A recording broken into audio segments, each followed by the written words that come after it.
এই দুনিয়ায় যে যত বেশি খাবে হাসরের ময়দানে সে তত বেশি ক্ষুধার্ত হবে। কথাটা সত্য কি না? মানহা আপনি আইডি থেকে লিখেছেন বদনজর থেকে কিভাবে রক্ষা পাবো? বদনজর থেকে রক্ষা পাওয়ার জন্য সাধারণত যে সমস্ত বিষয় বা যে সমস্ত বস্তুর প্রতি বদনজর লাগতে পারে, ছোট শিশু বা নিজের ভালো কিছু, সেগুলো যথাসম্ভব মানুষের সামনে প্রকাশ করে বেড়ানো থেকে বিরত থাকা, সোশ্যাল মিডিয়া ইত্যাদিতে খুব বেশি প্রচার প্রসার না করা এবং যেখানে উপস্থাপন করলে বদনজরের মুখোমুখি হতে পারে সেটা থেকে অ্যাভয়েড করা দরকার, এক। দ্বিতীয়ত হলো, যদি কারোর বদনজর লেগে থাকতে পারে বলে মনে হয় তাহলে তাকে অনুরোধ করে মাশাআল্লাহ তাবারাকাল্লাহ তাকে দিয়ে বলিয়ে নেওয়া, যাতে ইনশাআল্লাহ আশা করা যায় যে বদনজর থেকে রক্ষা পাবেন। এরপরে যদি কারো বদনজর লেগেই যায় তাহলে সেক্ষেত্রে তার হাত এবং মুখ ধোয়া পানি কিংবা উজু করা পানি, এটা যে ব্যক্তি বা যে বস্তুর উপরে বদনজর লেগেছে তার উপরে ঢেলে দিলে বদনজর সাধারণত দূর হয়। এটি হাদিস দ্বারা বিশুদ্ধভাবে প্রমাণিত। আমার ব্যবসায়িক অংশীদার ইসলাম মানে না, সুদ খায়, মদ খায়। আমি ব্যবসা ছাড়তে চাই, কিন্তু সে বলছে শর্ত ভাঙলে ক্ষতিপূরণ দিতে হবে। এরকম পরিস্থিতিতে আমার করণীয় কি? ফাসিক ব্যক্তির সঙ্গে অংশীদারের ভিত্তিতে ব্যবসা করার কারণে আমি গুনাহগার হচ্ছি কিনা? ব্যক্তি ফাসিক হলেও তার সাথে ব্যবসা করাটা শরীর দৃষ্টিকোণ থেকে নিষিদ্ধ নয়। আপনি যে ব্যবসা করছেন সে ব্যবসার পলিসি কি, কিসের ব্যবসা করছেন, সেখানে কোনো হারাম বিষয় আছে কিনা, এটা হলো মুখ্য বিষয়।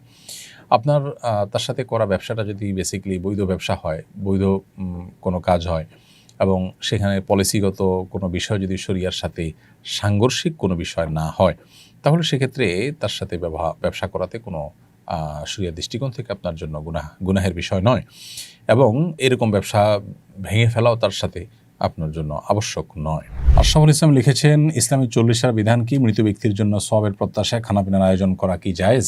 মৃত ব্যক্তির তরফ থেকে তার রুহের মাগফিরাতের জন্য বা তার আমলনামায় সওয়াব যুক্ত করবার প্রয়োজনে ইসালে সওয়াবের উদ্দেশ্যে কোনো গরিব দুঃখী খাবার দেওয়াটা মৌলিকভাবে জায়েজ একটা কাজ। কিন্তু কারণ মৃত্যুর পর দিনক্ষণ ঠিক করে এততম তিনি মানুষ ডেকে খাওয়াতে হবে, এই বিষয়টি মূলত হিন্দুদের যে শ্রাদ্ধ আছে সেখান থেকে এসেছে।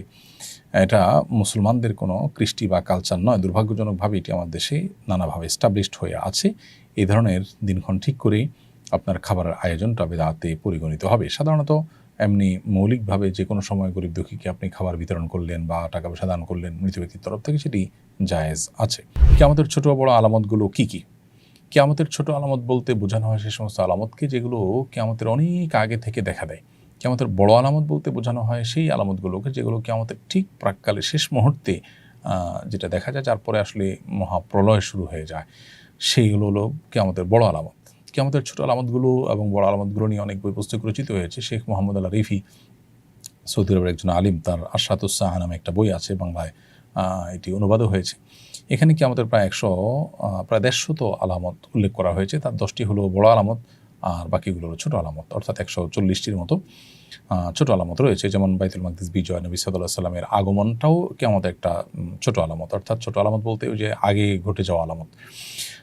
তারপরে আমওয়াসের মহামারী, সম্পদের প্রাচুর্য হওয়া, তারপরে ছোট লোক বড় লোক হয়ে যাওয়া, বড় লোক গরিব হয়ে যাওয়া, সাধারণ দিনহীন মানুষগুলোই সমাজের প্রভাবশালী ব্যক্তিতে পরিণত হওয়া, নবুয়তের দাবিদারদের আত্মপ্রকাশ হওয়া, হেজাজ অঞ্চল থেকে আগুন প্রকাশ পাওয়া, ইলম উঠে যাওয়া দুনিয়া থেকে, এবং ফকিহ কমে গিয়ে আপনার জ্ঞানী মানুষ কমে গিয়ে শুধুমাত্র আপনার গলাবাজ এবং আপনার এই টাইপের মানুষজন এর পরিমাণ বেড়ে যাওয়া, জেনা এবং সুদের প্রসার ঘটা, বাদ্যযন্ত্রের ব্যাপক প্রসার ঘটা, মদের ছড়াছড়ি হওয়া, রাখাল এবং এই সাধারণ শ্রেণীর মানুষেরা বড় বড় অট্টালিকার মালিক হওয়া, মায়ের সাথে আপনার চাকরানির মতো আচরণ করা, অথবা চাকরানির পেট থেকে হয়ে বা দাসীর পেট থেকে হয়ে দাসীর মালিক হয়ে যাওয়া, এগুলোকে হাদিসে কিয়ামতের ছোটো ছোটো আলামত হিসেবে উল্লেখ করা হয়েছে। এরকম বহু আলামত আরও আছে।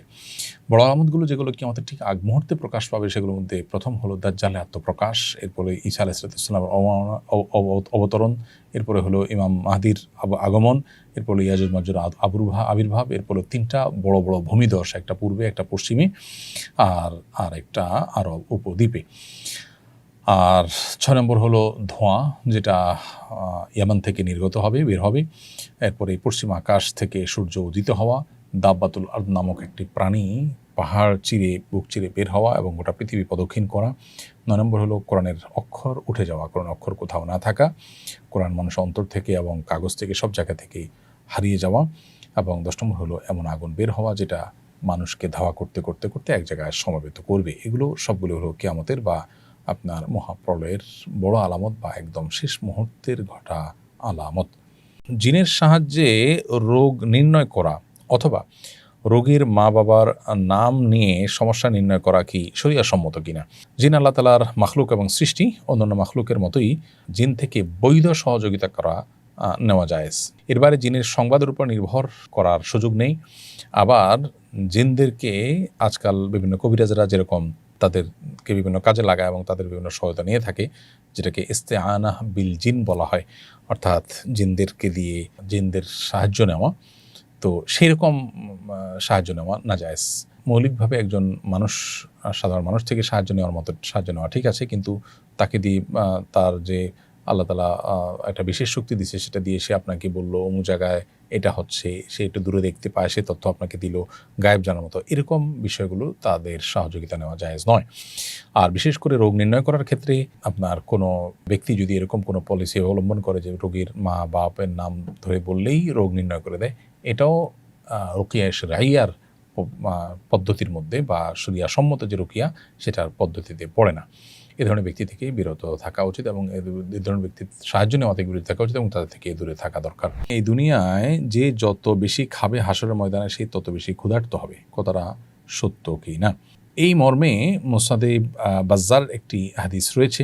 সেই হাদিসের সনদ সম্পর্কে হাফিজ ইবনে হাজার আসকালানী রাহিমাহুল্লাহ বলেছেন যে এই হাদিসের সতর্ক বার্তা মূলত ওই ব্যক্তির জন্য যে ব্যক্তি সবসময় পেট পুরে খায়, অতিরিক্ত খায় এবং এর ফলে ব্যক্তির মধ্যে অলসতা চলে আসে, আল্লাহর ইবাদতবন্দি করা তার জন্য কঠিন হয়, এরকম ব্যক্তির জন্য এরকম কথা বলা হয়েছে।